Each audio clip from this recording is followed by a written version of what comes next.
Hello बच्चों, let's read this question and the question says that prove that the line segment joining the midpoints of the diagonals of a trapezium is parallel to each of the parallel sides and is equal to half the difference of these sides। तो आइए अब इस question को यहाँ पर हम solve कर लेते हैं। इस क्वेश्चन में हमसे कहा गया है कि हमें यहाँ पर प्रूव करना है कि जो लाइन सेगमेंट ज्वाइन करती है mid points of the diagonals of A trapezium को वो पैरेलल होगी ईच ऑफ पैरेलल साइड और वो इक्वल होगी half the difference of these sides के।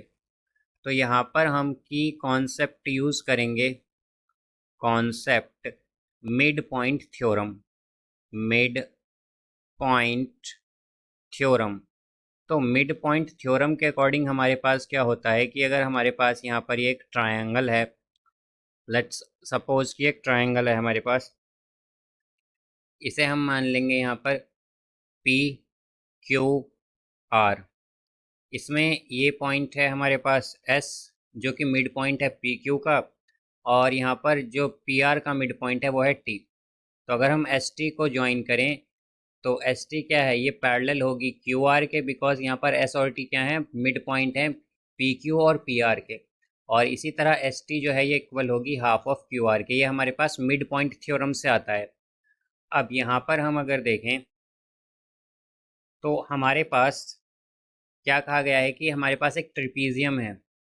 तो लेट्स सपोज कि ये हमारे पास एक ट्रिपीजियम है यहाँ पर, इसे हम मान लेंगे ए बी सी डी यहाँ पर, यानी कि ये ए है, ये बी, ये सी और ये डी। अब अगर हम इसकी डायगोनल्स लें तो एक डायगोनल तो है इसकी ए सी यहाँ पर इस तरह से, और एक डायगोनल है इसकी बी डी। तो यहाँ पर ये दो डायगोनल्स हैं। अब हमसे क्या कहा गया है कि यहाँ पर हमें प्रूव क्या करना है कि एक तो जो हमारा ट्रिपीजियम है इसमें जो लाइन ज्वाइन करती है मिड पॉइंट्स को डायगोनल की, वो हमें प्रूव करना है कि हाफ होगा डिफरेंस ऑफ पैरेलल साइड्स के। तो यहाँ से अगर हम देखें तो हमारे पास जो डायगोनल्स हैं, अगर हम माने कि ए बी का मिड ए सी का जो डायगोनल ए सी है इसका मिड पॉइंट है हमारे पास ई। हम मान लेते हैं कि ए सी का मिड पॉइंट क्या है, मिड पॉइंट वो है हमारे पास ए सी का ई मान लेते हैं हम। और जो हमारे पास डी बी का या हम कहें बी डी का मिड पॉइंट है, मिड पॉइंट वो है एफ, ये हमारे पास एफ है। तो अगर हम ई और एफ को ज्वाइन करें इस तरह से तो हमें ये प्रूव करना है कि जो ई एफ है, एक तो ये पैरेलल होगी ए बी और सी डी या डी सी के, और जो ई एफ है वो इक्वल होगी half of A B minus C D के। ये हमें यहाँ पर प्रूव करना है। तो यहाँ से हम अगर देखें तो हम लिख सकते हैं टू प्रूव, हमें क्या प्रूव करना है। एक तो हमें प्रूव करना है कि जो ई एफ है वो पैरेलल होगी ए बी के, या फिर हम कहें कि ई एफ यहाँ पर पैरेलल होगी सी डी के।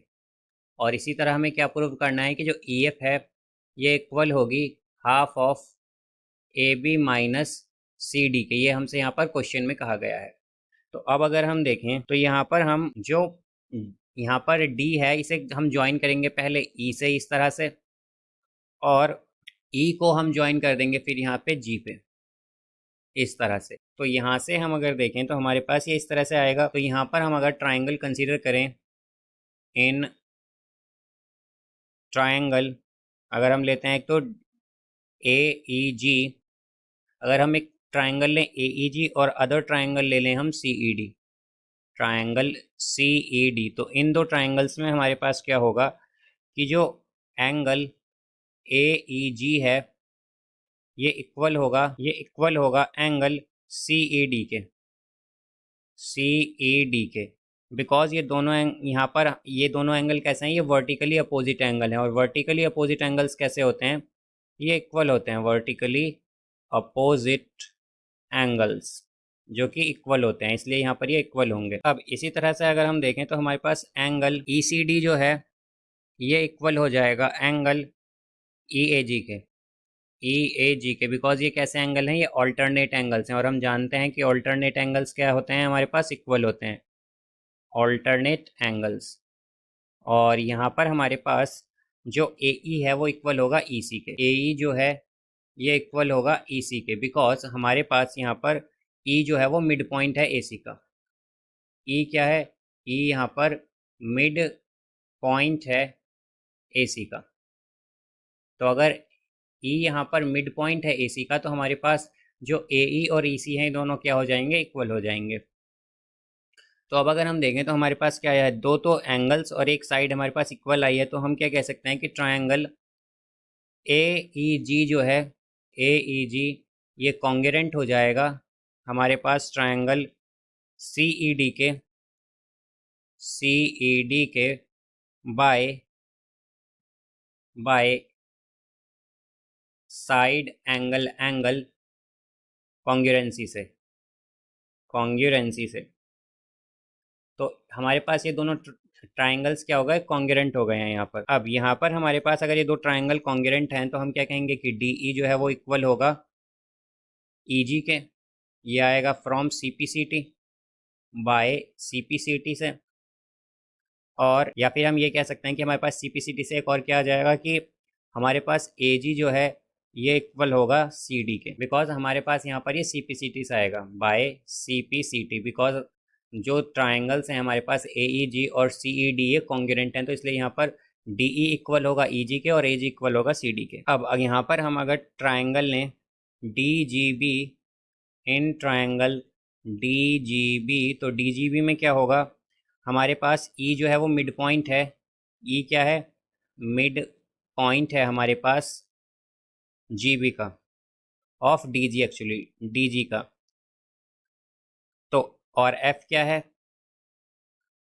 इसी तरह एफ क्या है? हमारे पास मिड पॉइंट है यहाँ पर डी बी का, या हम कहें कि एफ मिड पॉइंट है डी बी का। तो यहाँ से हम अगर देखें तो हमारे पास अगर ई मिड पॉइंट है डी जी का, तो हमने क्या देखा था मिड पॉइंट थ्योरम में कि अगर एस और टी मिड पॉइंट है हमारे पास पी क्यू और पी आर का, तो एस टी क्या थी? पैरेलल थी हमारे पास किसके? क्यू आर के। तो इसी तरह हम अगर देखें कि ई तो मिड पॉइंट है डी जी का, एफ मिड पॉइंट है हमारे पास किसका? एफ मिड पॉइंट है ऑफ डी बी। तो हम कह सकते हैं कि यहाँ से हमारे पास जो ई एफ है ये बेसिकली पैरेलल हो जाएगी जी बी के। और हम जानते हैं कि हमारे पास जी बी जो है ये किस पे लाई करती है? ए बी पे। तो हमारे पास ई एफ जो है वो किस पे की पैरेलल हो गई? जी बी के, ए बी के एक्चुअली, बिकॉज जी बी किस पर लाई कर रही है? ए बी के। तो अगर ये जी बी के पैरेलल है ई एफ, तो ये ए बी के भी पैरेलल होगी हमारे पास। और हम जानते हैं कि ए बी हमारे पास किसके पैरेलल होती है ट्रिपीजियम में, या जो ट्रिपीजियम है इसमें जो दो साइड पैरेलल होती हैं, तो इसमें ए बी सी डी के पैरेलल होती है यहाँ पर हमारे पास। तो ए बी किसके पैरेलल है? सी डी के। तो अगर ए बी पैरेलल है सी डी के, तो हम क्या कहेंगे कि ई एफ जो है वो पैरेलल किसके है? सी डी के भी पैरेलल है। अब यहाँ से हम अगर देखें तो हमारे पास क्या आएगा?